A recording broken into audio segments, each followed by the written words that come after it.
नमस्कार दोस्तों, कैसे हो आप सारे लोग। आशा करती हूँ जो जहाँ पर भी हो अपने अपने परिस्थिति में अपना अपना कर्तव्य सच्चाई के साथ और प्यार के साथ निर्वाह करने की जी तोड़ कोशिश कर रहे हो, लेकिन अपना लड़ाई नहीं छोड़े हो, मैदान नहीं छोड़े हो, है ना। तो इस शुभकामना के साथ आइए शुरू करते हैं आज नन्हे इंसान की 29 इसको हिंदी में कैसे बोलोगे। चलो, आज मैं इंग्लिश को ही यूज़ करती हूँ और इस्तेमाल करती हूँ। 29th, 29, हाँ 29। आज नन्हे इंसान की 29वां पर्व शुरू करते हैं, लेखिका श्रीमती बानी पात्रो। तो चलिए शुरू करते हैं। टाटा उन दो इंसानों के पास चली गई। उस खुले दरवाजे के अंदर से जब वो जा अंदर प्रवेश की तो उसको दिखाई पड़ी सबसे पहले अपने पिताजी की वो ही चेहरा। वो देखी कि पिताजी सर पे हाथ डाल के ना सोफ़ा के ऊपर बैठे हुए हैं। आज टैटा अपने पिताजी को रोते हुए नहीं देखी। टैटा पिताजी को पुकारी, बाबा, बाबा। तब मुंह उठा के देखे, टैटा को बोले, मैं ठीक हूँ, तुम अपने माँ के पास जाओ। तुम्हारा माँ के पास जाओ, तुम अपनी माँ के पास जाओ। टैटा अपने माँ के पास चली गई। बगल वाले कमरे में वो होश, शुद्ध और बेसुध होश और बेहोशी के दोनों में ही कैसे एक जैसे लेटी पड़ी थी। उस अचैतन्य चैतन्य स्थिति में ही वो बोली जा रही थी, बचपन में मेरे पास मछली खाने की इच्छा जाहिर की थी। बहुत जोर लगाई थी। मैंने उसके हाथों में गरम कड़छी डाल दी थी। उसके हाथों में अभी भी वही दाग है, वही दाग है।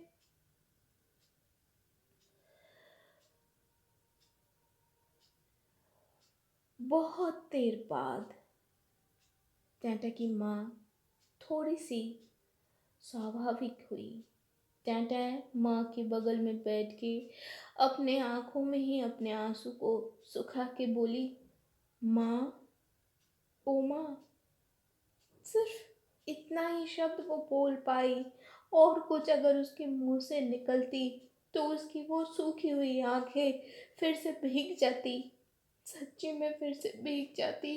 और वो भीगे हुए आँख उसकी माँ की वो दुख दुखी व्यथा में और भी घी की तरह काम करती। इसलिए वो कुछ नहीं बोली। वो अपने माँ के पास सिर्फ बैठी रही, चुप होकर। सही में वास्तव बहुत ही निर्मम है। टैटा को देखकर माँ बोली, अनु कहाँ है। टैटा बोली, वो अकेले कमरे में है, मैं उसको वो किराए के कमरे में रख के आई हूँ। वहां पर पता है वो टेलीविजन देख रही है, वहां पर कार्टून हो रही है ना।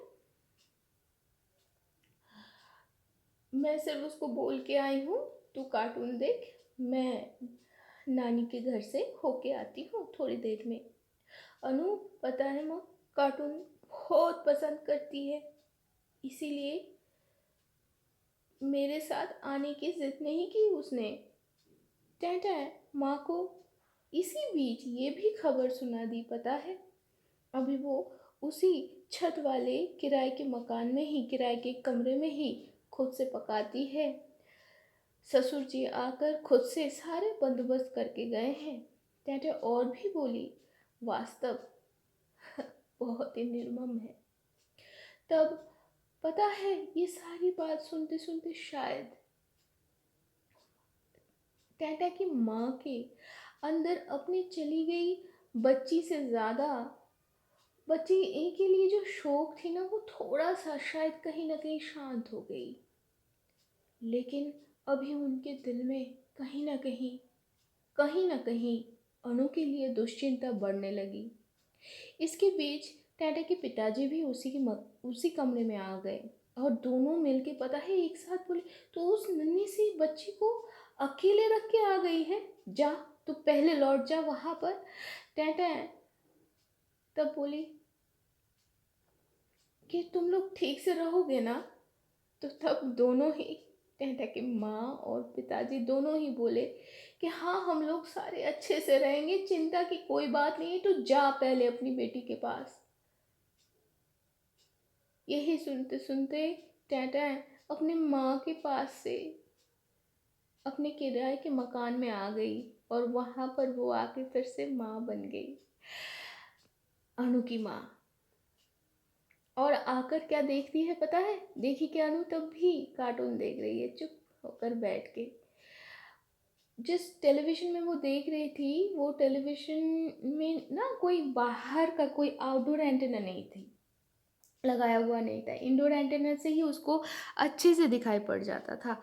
और बहुत और इसी कारण ना वो हवा में एंटेना घूम गया तो भाई और कुछ नहीं दिख रहा है, ऐसी कोई असुविधा नहीं होती थी उस टेलीविजन में।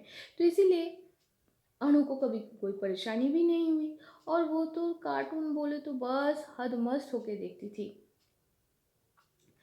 तो माँ तो वापस आ गई। अब माँ माने टाटा। टाटा को देखकर अनु के मन में कोई भी प्रश्न नहीं उठा, क्योंकि माँ तो ऐसे जाती ही है अनु को अकेले रख के खाना लाने के लिए। तो वो बैठे बैठे टेलीविजन देख रही थी। तो अब समय तो किसी के लिए रुका नहीं रहता। सुबह होता है, टाटा दिन के कामों में मन लगाती है। टाटा के जो वॉशरूम, टाटा लोगों के जो ये किराए के मकान में जो किराए के कमरे में जो के साथ जो वॉशरूम है ना, वो उस कमरे के पीछे की तरफ था। तो टाटा एक दिन वॉशरूम में काम कर रही थी और अनु उस किराए के जो कमरा था उसके सामने जो खाली छत पड़ा हुआ था वहाँ पर अकेले अकेले खेल रही थी। अनु भी अकेले अकेले रहना सीख गई थी, है ना। वैसे उसके लिए ये सीखना नहीं था, वो तो हमेशा अकेली ही थी। और उसके हर किसी क्या बोलूँ, बचपना बोलो, खेल बोलो, उसमें पूरे दिन की अगर कोई साथी थी तो वो माँ थी। और शाम को कुछ भी अगर नटखटपन करना मतलब क्या बोलूँ, कुछ योजना अगर बनाती थी तो वो उसके लिए उसके हमेशा जो सबसे प्यारा जो उनका उसकी दोस्त थे वो तो उसके पिताजी थे। तो भाई वो तो अकेली ही रहती थी, तो वो अकेले अकेले खेल रही थी। तो अब वॉशरूम में तो टेंडा काम कर रही थी। थोड़ी देर बाद जब वो वॉशरूम से वापस आई तो वो अनु को देख नहीं पाई। तो अनु गई कहाँ? वो क्या नीचे उतर गई क्या और रास्ते में निकल गई क्या? तो डर के मारे टेंडा जल्दी जल्दी छत को लांग कर सीढ़ी के तरफ चली गई। और फिर पता है वो सीढ़ी से जहाँ तक वो उतरने लगी तो उतरते उतरते उसको सुनाई पड़ा, लैंडलेडी के जो छोटा लड़का है वो अचानक से कहने लगा, माँ तुम दूसरे की बेटी को क्यों मार रही हो? टाटा सीढ़ी से जल्दी जल्दी उतरते हुए वो देख पाई बुआ, मतलब मकान मालकिन, अनु के एक हाथ को जोर से कस के पकड़ी हुई है और एक हाथ ऊपर की तरफ उठा के क्या कुछ करने जा रही है। टाटा कि आंख और कान अचानक से उसको वास्तव, निर्मम वास्तव को दिखा दी। टाटा कुछ नहीं बोली, सिर्फ अपनी बच्ची को लेकर ऊपर आ गई। अनु तब क्या कर रही है पता है? वो तो सब कुछ माँ के साथ शेयर करती है ना। तो वो माँ को कहने लगी, पता है माँ, पता है माँ, दादी ना, वो दादी बोले तो मकान मालकिन, दादी ना, दादी मुझे ऐसे वो खींचते हुए लेके आ रही थी ना, मेरे हर कदम सीढ़ी में नहीं जा रही थी सही में। और फूली हैप्पी के माँ को बोल दी कि हैप्पी ना मेरी जो सारे वो कलर पेंसिल है ना वो चोरी कर ली है। लेकिन माँ मैंने कुछ नहीं बोली, वो लोग ही आपस में बोले हैं। पता है दादी ना बोली मुझे कि हम लोगों की क्या पैसा नहीं है क्या पेंसिल खरीदने के लिए। टाटा तब अनु को सिर्फ इतना पूछी, बेटा तुझे कहाँ लगा है? तो अनु बोली, वो दादी ना मेरे पीठ में मारी है। थोड़ी देर बाद ही फूली की माँ आकर टैंटा को बोली, टैंटा तुम कुछ माइंड मत करना। टैंटा उनको बोली, मैं क्या माइंड करूँ भाभी, बच्चे लोग हैं, शायद उसके पास उस कलर की पेंसिल नहीं थी, इसलिए शायद वो ली है। एक ही कलर की पेंसिल है लेकिन शेड तो डिफरेंट हो सकता है ना, शायद ऐसे ही हुआ होगा, और क्या। फूली की माँ चली गई। टैटैन उस दिन मन में कुछ नहीं रखी थी, लेकिन वो मन ही मन एक प्रतिज्ञा जरूर करी थी अपने आप से, जितना भी कष्ट हो यहाँ पर और कहीं पर वो कभी भी किराए के मकान में नहीं जाएगी, यहाँ से वो और कहीं पर कभी भी किराए पे नहीं जाएगी, और कहीं पर अगर जाना है तो वो अपने सर पे अपने ही छत बना कर जाएगी, अपनी बेटी के सर पे एक छत बना के देगी। अभी अनु क्लास 4 में पढ़ती है। पहले से ही टैंटा अनु के पढ़ाई लिखाई की तरफ बहुत ज़्यादा गुरुत्व देती है, क्योंकि 90% अगर नंबर रहता है, जिस बच्ची के भी रहेगी तो उसको सेकेंडरी डिवीजन मतलब क्या बोलूँ क्लास 5 में जाने के लिए और कोई टेस्ट एग्ज़ाम एक्स्ट्रा नहीं देना पड़ेगा, एक्स्ट्रा नहीं देना पड़ेगी। कोई एक दिन टैंटा ऐसे ही अनु को पढ़ाने लगी, और फिर पढ़ाई लिखाई हो जाने के बाद अब भाई अनु के पास तो खेलने की काम है, लेकिन टैंटा के पास अभी खेलने की नहीं, बाकी सारे काम काज करने के लिए बहुत मतलब क्या बोलूँ व्यस्त हो जाने का समय था। उस समय था तो वो अब एक ही तो कमरा था, अब क्या करें, टैंटा को भी खेलना है और हाँ अपने संसार के कामों में, और अनु को भी अपने माँ के सामने खेलते रहना है अपने क्या बोलूँ बाल खिल्ले के साथ। तो ऐसे ही टैंटा काम कर रही थी और अनु अपनी माँ के सामने फुदक रही थी। तो अचानक से टैंटा है उसको एक धक्का लगा के बोली, अबे हट जा यहाँ से, शायद कहीं पर कुछ चूल्हा बुला था इसीलिए डर के मारे वो हटा दी। लेकिन देखो अब तक तो आप लोगों को भी समझ में आ गया होगा, जितना कुछ घटना घटित हो चुकी है टाटा के लाइफ में, इसमें तो वो गुंडा जैसा स्ट्रक्चर और रहना नहीं है। तो पहले जैसे उतना तो गुंडा जैसा लुक नहीं है टाटा में, वो धीरे धीरे एक शय प्राप्त होना शुरू हो चुका है, लेकिन फिर भी वो धक्का अनु के लिए बहुत था। वो सामने वाले एक चेयर में ऐसा ही कुछ एक फर्नीचर था, उसके ऊपर जा गिरी और उसकी कमर में चोट लग गई। तो इसके बाद से फिर से टाटा कभी भी अनु को कभी भी हाथ नहीं लगाती थी ऐसे, अगर ऐसे ही वो फुदकती थी सामने तो अनु को टाटा बोलती थी सामने से हट जा। तो ऐसे ही दिन बीतती गई, अनु को कैसे बड़ी करनी मतलब बड़ा कैसे करनी है टाटा ऐसे ही अपने आप में उसको मतलब क्या बोलूँ plan of work plan mode of actions बनाती गई, या बोलूँ वो भी कैसे अपने बेटी को इंसान बनाना है वो सीखती गई। और उस सीखने के साथ साथ अणु को वो धीरे धीरे उसमें कण कण करके अपने सारे मूल्य बोधों को, अपने सारे ऊर्जाओं को जोड़ती गई। शायद हर माँ करती है, इसीलिए माँ इतनी ज़्यादा क्या बोलूँ प्रेरणा की ऊर्जा की स्रोत होती हैं। वो चाहे माँ कितनी मोटी हो या वो चाहे माँ कितनी पतली हो, है ना, वो चाहे माँ कितनी हमेशा कोसती रहती हो या वो माँ चाहे कितनी प्यारी हो, हर अवस्था में वही मूल स्रोत होती हैं हमारे लाइफ की हर ऊर्जा को केंद्रित और हम में प्रेरित करने के लिए। तो ऐसे ही दिन बीतते गए।